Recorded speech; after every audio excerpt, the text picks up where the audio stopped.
In the 1 Corinthians chapter 3, verse 6, Paul says, I planted, Apollos watered, but God gave the growth. Since October 2021, our United Church has renewed a bold identity by calling us all to deep spirituality, bold discipleship, and daring justice. Suppose I compare this renewed call to a tree.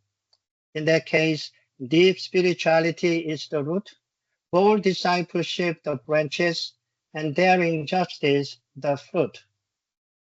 The root is invisible, for it is underground, and it should remain that way all the time.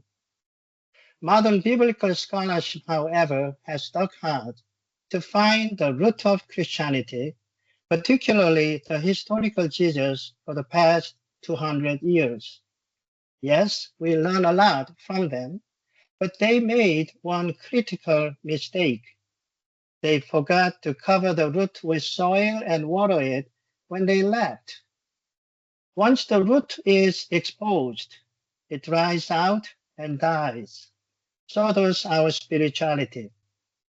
And that is one of the biggest challenges in the so-called progressive churches, including our United.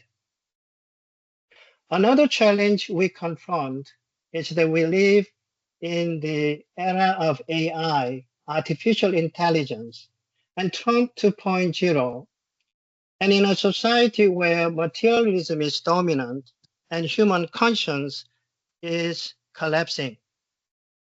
The world needs the church, which keeps playing the role of the light and salt. The world demands that God's children speak out with prophetic voices and act justly for peace on earth, particularly peace in the Middle East and Ukraine. To revive the root, to revitalize the church, the way of reading the Bible needs to be changed. It should no longer be read as literal, historical, and factual events, but as signs, symbols, metaphors, and allegories. I aim to lead our church into deeper spirituality over the next 3 years by rereading the Bible through an allegorical lens.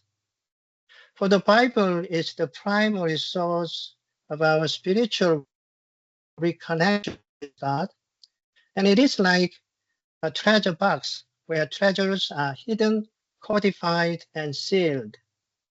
The allegorical approach is one of the best tools for opening the box, and it does not harm the root, but reveals the perennial truth of Christ that also dwells in you and in me.